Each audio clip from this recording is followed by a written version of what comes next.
Pedi à inteligência artificial para montar um time histórico do Botafogo, pedi os 11 melhores, e impus um critério simples: nada de nostalgia, nada de popularidade. Só história, decisões e peso real em campo. Mas eu dei à inteligência artificial uma liberdade que muda tudo. Permiti que ela escolhesse um 12º jogador. E a escolha foi surpreendente.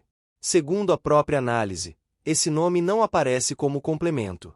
Ele surge como alguém capaz de mudar partidas inteiras. Um jogador que, sem estar presente, faz esse time histórico perder parte da sua identidade competitiva.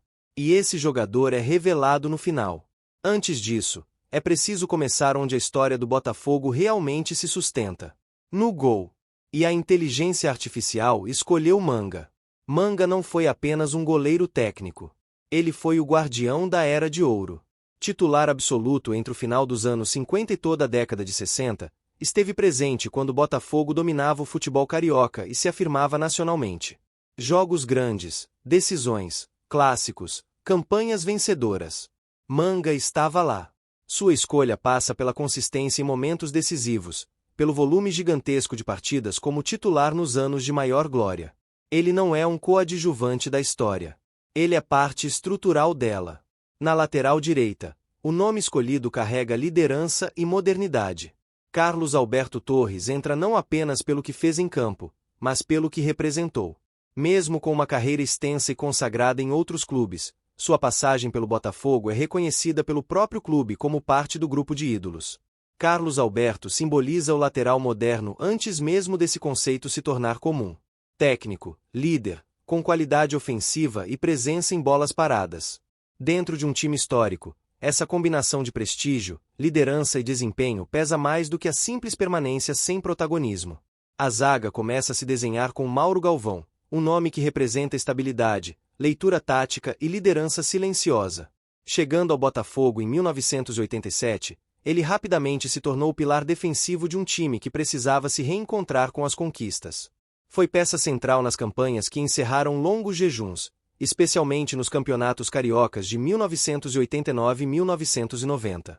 Mauro não era apenas um zagueiro firme. Era técnico, inteligente, posicionado. Seu desempenho no clube foi tão sólido que o levou também à seleção. Ele entra neste time por títulos, longevidade defensiva e presença constante em jogos que realmente importavam. Ao seu lado, Marcelo Gonçalves completa a defesa com um peso específico muito claro. Ele é o zagueiro do título brasileiro de 1995. Titular absoluto naquela campanha histórica, Marcelo não apenas defendeu. Ele decidiu. Marcou gols importantes, liderou em campo e assumiu protagonismo em momentos de pressão máxima. Teve múltiplas passagens pelo clube, mas sempre com papel relevante, especialmente quando o Botafogo voltou ao topo do futebol nacional. A combinação entre conquista de grande porte, liderança e impacto direto em decisões justifica sua vaga sem esforço. Na lateral esquerda, qualquer tentativa de debate é praticamente artificial. Nilton Santos não é apenas o maior lateral esquerdo da história do Botafogo. Para muitos historiadores, é o maior da história do futebol. Sua carreira praticamente inteira vinculada ao clube, de 1948 a 1964, construiu algo que vai além do campo. Nilton reinventou a posição. Atacava quando ninguém atacava. Construía quando ninguém imaginava um lateral como construtor. Defendia com inteligência e elegância.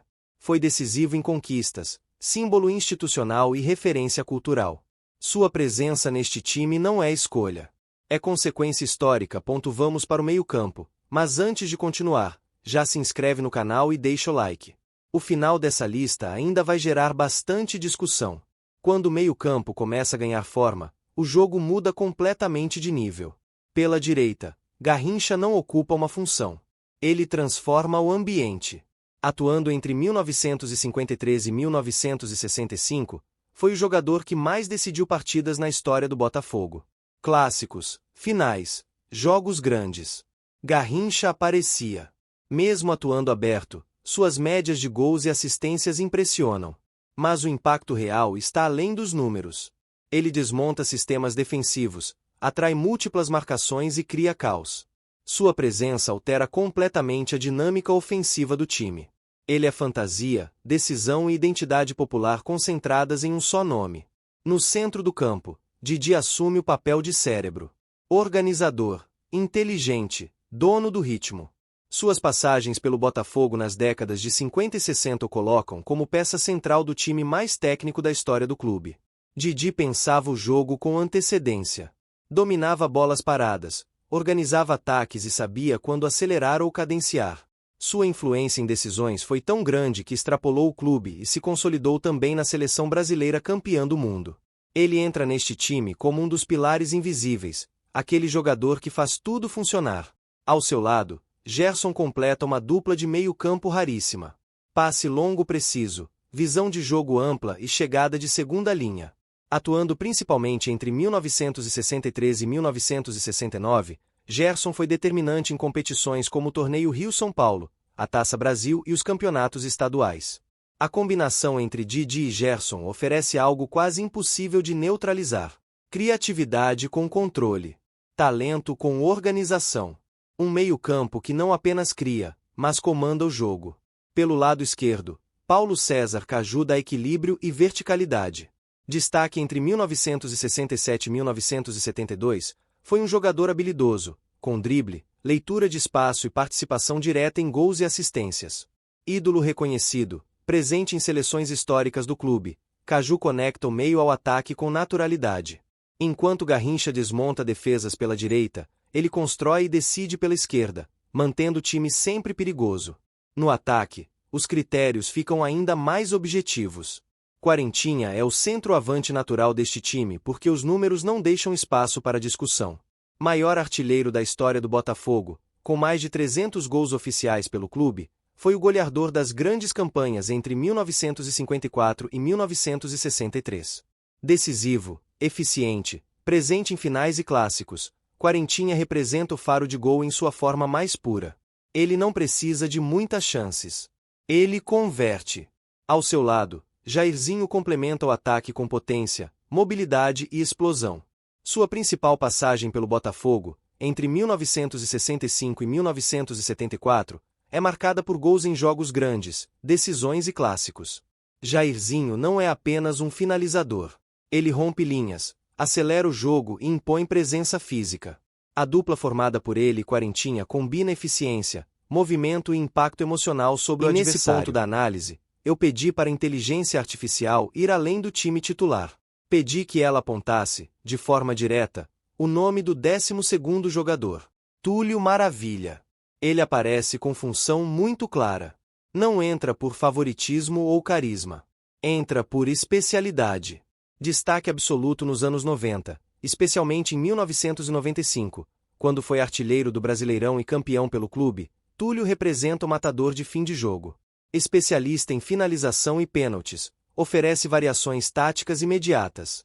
Pode entrar para decidir, para segurar resultado ou para mudar completamente o cenário de uma partida. E quando grandes nomes ficam de fora, isso também precisa ser explicado. Seedorf teve impacto técnico e liderança, mas sua passagem curta não se compara às décadas de influência das lendas escolhidas. Marinho Chagas foi brilhante, mas perde a disputa direta para Nilton Santos em longevidade e impacto institucional. Amarildo teve muitos gols e importância, mas no ajuste fino, Quarentinha e Jairzinho entregaram mais em volume, encaixe e tempo de serviço. Heleno de Freitas é mito, é história, mas sua carreira curta, controvérsias e menor peso em títulos fizeram a balança pender para jogadores com legado mais documentado e equilibrado. Agora eu quero saber de você. Esse é o melhor Botafogo da história? O 12º jogador faz sentido? Quem ficou fora de forma injusta? Comenta aí. Vamos debater. Se inscreve no canal, deixa o like e compartilha. Tem muita análise boa vindo por aí.